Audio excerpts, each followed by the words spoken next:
Thanks a lot for staying with us on TVC Breakfast. So, a medical genius at the age of 22, she's also the 2022 best graduating student of the Howard University Medical School in the United States of America.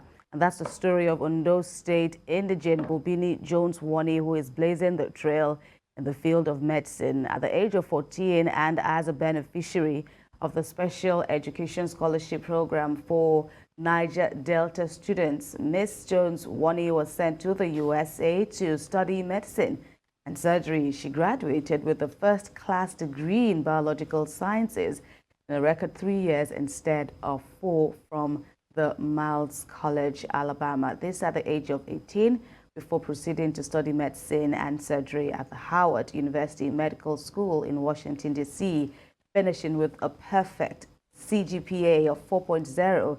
And now the best graduating student of the Howard University Medical School, she has been admitted to the prestigious Harvard University Medical School for residency training in internal medicine. And she joins us now via Zoom, talking about the Howard medical genius and the medical resident at the Brigham Women's Hospital. Welcome, Boubini Jones-Wonni. It's such a delight to have you join us on TVC Breakfast, and we all say congratulations to you for all your brilliant feats. How do you feel right now? Thank you so much for having me. I can express how deeply, deeply, deeply grateful I am. It's really, really amazing. I honestly cannot believe it. I feel like I've been walking in a dream almost for the past few months. So I'm very thankful, and I am hoping to keep up the good work, as they say. Mm. You have done very well. Boubini, is that how to pronounce your name? One of the things I've seen. One of the things I've seen in your story, because even the Nation newspaper has done a very glowing editorial on you in the paper today. You can go online and see it. Is that your education was actually homegrown in Nigeria. What does that tell you about Nigerian standard of education? I think I'll begin this question by kind of detailing what my educational journey has been so far. So I started my education in Nigeria, as you stated. I went to Ilere initially in Ondo State for the first few years of nursery / some primary school, and then went to Bankis Private School in Abuja, where I did the first 3 years of primary school, I should say. Eventually, I wrote the common entrance exam early, thanks to my parents who believed that I would do well in it. And I started at Word of Faith, a group of schools in Abuja as well. And that's where I completed my education. So my thoughts about my education, at least the foundational point that I got in Nigeria, that was quite excellent. I had people who truly, truly believed in the craft of teaching and were committed to the art of teaching and ensuring that we, the students, learned well. We also had people that went above and beyond in ensuring that we, the students, did well. I only remember one of my teachers from Word of Faith who would review my essays that I was using to practice for the WAEC examination. So I had gone to her, I was like, oh, I want to improve my letter writing / essay writing skills, the way they test you on the exam. And she was committed to it. I would come to her during our break time. She would review it and tell me what to improve on, just because she knew I went to do well in the WAEC. And she said, let me use my free time to help this girl. So at different points, the proprietress from my primary school, Mrs. Bankole, I truly am grateful to her, because she believed in education. She was pursuing it. So long story short, I would say that there are a number of people who are committed. People are committed to teaching the students in Nigeria. And there are many other factors that may contribute to different things, but I will say that Nigeria set a wonderful foundation for me. I cannot overstate my thanks. Mm-hmm. Well, Boubini, I'm indeed amazed and, of course, stunned at just how exceptional you are doing and flying the colors of green, white, green outside Nigeria. But can I ask you, what are the lessons and takeaways for your generation, especially back here in Nigeria? What are the lessons for people who fall in that class of your age? You're only just 22. And I'm also going to ask as well, what exactly are the lessons as well for Nigeria, as well as the African continent, about where you are now, the environments where you are, and what it is back here? Thank you for that question. So from my perspective, there are a number of things I've learned in these short 22 years. But even personally, and something that I think has helped me in different ways, is to always commit yourself to learning and learning things well. Because you never know when opportunity will come up, but you have to meet the opportunity prepared. So whenever there's a chance to do the thing that whatever craft it is, there are many ways to think about it. Is it biblical references where they say keep your oil ready and keep it burning, but always staying ready and ensuring that you are doing your best with whatever craft you are in, so that opportunity will not pass you, is one big thing. But speaking about opportunities in the first place, I would say that I don't believe I'm the most intelligent or the hardest worker. I do work hard. I work hard and try to improve myself day to day. But a lot of people are more intelligent than me. However, they also did not have the same opportunities I did. So that's one aspect that is quite unfortunate and is actually saddening about the situation in Nigeria, the lack of opportunities. People who are quite brilliant at their crafts just being blocked at different points. So I think that's one lesson and one thing we can work on as a country, perhaps, just to ensure that we are providing and paving ways, providing opportunities for people, paving the ways so that people can truly thrive and reach their fullest potential. And perhaps my comment about Africa as a whole is just to do the same, like provide this infrastructure, the opportunities for people to do their best, because people are working hard, but if they are faced with tall walls that they cannot surmount, how are they supposed to reach their fullest potential? So in summary, individually, keep up the good work, keep working hard, make sure you are ready for when opportunity comes knocking. But as a greater community, we need to create those opportunities in the first place. Right. Your story even goes on to say that you did your common entrance in primary 3, when you were in primary 3, and you were still able to pass in flying colors. So looking down and trailing all, the several feats that you have recorded at such a wonderful period, such a short period, do you have a clear idea yet as to what you want to achieve? You've left Howard, you were one of the two from Howard, and now you're moving on to Harvard. So where are you headed? What do you hope to achieve at the end, to better the society? Thank you so much for this question, because it's one of a vision for life, and frankly, I'm especially grateful for it, because that's something I try to work with, I should say. At this moment, I have some ideas on what I want to accomplish. So some of my interests are, one, the sickle cell anemia community. That's one for me, but also quite broadly healthcare access. So I'll touch on healthcare access first, and then go into my interest in working with patients with sickle cell anemia. First, as you know, I am from Arobo, Ondo local government. This is in Ondo State, but this is one of the riverine communities, the 9 Niger Delta communities we have. And one huge problem, apart from the myriad of problems that one can choose from, is a lack of access to healthcare. We are away from the land masses. These are communities that are near water. You have to use a boat to commune and so on. So the problem then arises when people need emergent healthcare. They need emergent medical assistance, and they cannot reach it. So the infrastructure is lacking in terms of healthcare facilities available for that to happen. And frankly, even lack of physicians and healthcare professionals to assist with.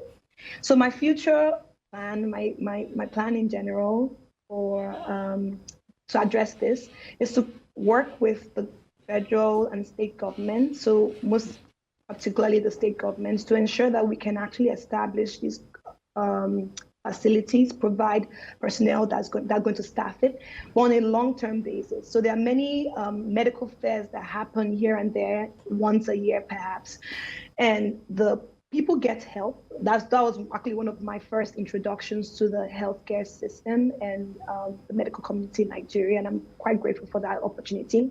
However, short-term assistance does not allow for long-term healthcare. And for many diseases where you need to make sure it doesn't turn chronic, or you have to have preventative medicine happen, it's really, really it's a disservice to the communities. So the idea is to have a system that can connect all of these communities together. There have been some that have been done in the past. So one that comes to mind is the Flying Doctor Scheme. It was established by Elder DiMario. He then was in Sabama local government in the Old River State. So that idea was to connect people, just as I said, provide equipment, provide medical personnel, and so on. So I say all of that to say that that is my current plan for my practice. But I also would like to say that I am also interested in hematology oncology. I hope to work with patients who have sickle cell anemia. I have some personal, I guess, family experiences, in the sense that one of my cousins passed away from the complications of the disease. So I'm really interested in working in that field as well. So to succinctly answer your question, I have ideas for healthcare access, but also to work even more in a more specialized fashion with patients who have sickle cell anemia. Now, when a person goes through life and gets laurels like you have done, there are usually one or two or three heroes that you pass by. And can you name a few of them and what they did for you? I think I missed part of the question. There was static. So if you don't mind repeating it, I really. No, I said that when you gain laurels in life like you have, you meet along the way some very impactful human beings who are your heroes or heroines. Can you name a few of them? Oh, definitely. So my story and journey so far has been a lesson in blessing, God's favor, and really people that God has put in my life. There are so many of them. So many, I would say, even from my birth, so many of them. But to talk about a few of them, I would say first, really grateful for my parents. I'm so thankful for my family. I'm also especially thankful for the initial opportunity to come to the United States of America. I came under Honorable Kuku's administration with the Office of the Special Advisor to the government on Niger Delta. And then it was under President Goodluck Jonathan. And as time went on, I received assistance from Brigadier General Paul Boro, Professor Charles Dokubo, and now currently Colonel Dikio. And especially the fact that President Buhari has maintained the program, because that's truly been the way for a lot of my education to have been paid for. So those have been quite instrumental to ensure that I'm even able to get the education that I am on the other side of. So I'm really, really thankful for them. I would like to also thank my community. So the expression that says a village is who raises the child. I feel like people have been part of my village. I want to say even you for this opportunity to be interviewed, because I would have never expected that this would be the position I would be in on this date. So thank you for this opportunity. I'm really grateful to people like Governor Akeredolu, because he congratulated me on a big platform, the governor of Ondo State, that is. Yeah, so Boubini, the future looks really very bright. I wonder if you're conversant with the phrase here in Nigeria, small girl, big God. Yes. Are you? Oh, if I should start telling my testimony here, I don't think we'll have time.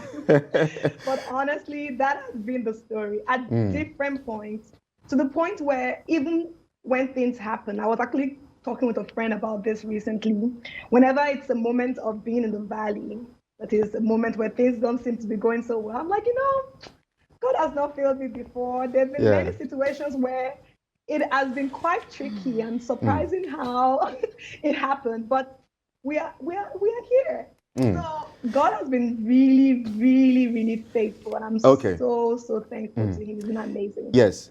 All right. So it's actually the Friday edition of our breakfast show, and we try to step down a bit and discuss other issues. So when you're not reading your books, your oncology books, hematology, pathology, what are your hobbies? What do you like doing extras as things that just keep you going? I appreciate that question. So one big thing that has been quite surprising to me is that I lift weights in the gym. So I quite enjoy doing that.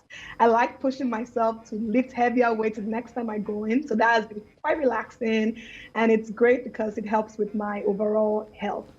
I also enjoy going to museums. I think it's a wealth of knowledge because people have preserved our history in different ways. So I enjoy exploring museums in the area wherever in whatever city I get to go to. But I know you already mentioned the reading. I still read a lot of nonfiction on the side. I love escaping in a different environment, in a new society, sometimes just in a different world, and just stepping away from Earth in quotes, and reading a good book. Right. Do you have plans? So what are your plans for Nigeria? I think the Harvard program should be like how many years now? Is it 3 or more than? It's a postgraduate course kind of. So like when you reflect, or when you have the chance to come to Nigeria, picking up on Kelly's earlier question, what do you do? Of course, you live in Ondo State. I don't know, but tell us some more about your favorite activities here in Nigeria. Oh, in Nigeria particularly, I think Nigerian food is the best in the world, and I will argue with anybody that decides to do that, that decides to argue about that. So enjoying the different meals is definitely one thing that I love and love to do. The music scene has been really impressive recently. I feel like I'm a personal manager of all of these Afrobeats artists. I'm really proud of them. So enjoying some music, enjoying the food, and really exploring some of the new buildings that are coming up. So I think I think that was the question, and right, those are right. some of my things I enjoy to do. Even though I actually also wanted to know, because you've spoken about your plans for the future, as in where's the place of Nigeria in this? Do you see yourself, more relevant if you bring your ideas here? Oh, definitely. So the plan I mentioned is truly a plan for the communities that have invested so much into me, whether it was financial, it was prayers. The Niger Delta communities have done so much for Boubini, and that's my plan. I would like to do this and create this initiative, have it on a long-term basis to allow for better healthcare access in those communities. I would like you to reflect on some of the challenges you might have had since you've been in the United States. Can you reflect on some of them and how you tackle them or are tackling them? Oh, definitely, because it's an ongoing battle indeed. I will say that one thing that has been a consistent thing is the sense of being away from home, away from the familial support. But I'm still very grateful to things like Zoom, WhatsApp, other video streaming services, because that's allowed me to connect with my family more frequently than I otherwise would have done. But that sense of isolation is definitely one that one has to deal with, because you have to create a new community, and sometimes different backgrounds does not allow for you to connect with enough people, in a sense that you have to find a Nigerian community in whatever city you are in, and so on. So that was something that something I actively had to work on. Apart from that, I think one big thing in the years was like some financial struggles. So at different points, I had to balance work and school to ensure that I was able to cover bills and so on. So those are the challenges, and truly it was God's faithfulness once again to allow for the balance to happen enough to be where I'm at this point. So those were the general challenges I faced. So from all of us here, we say go, go, go. We are rooting for you all the way as you move on. I wanted to ask you about your political interest, because you are also a student leader. So I honestly try to stay away from polarizing political conversations.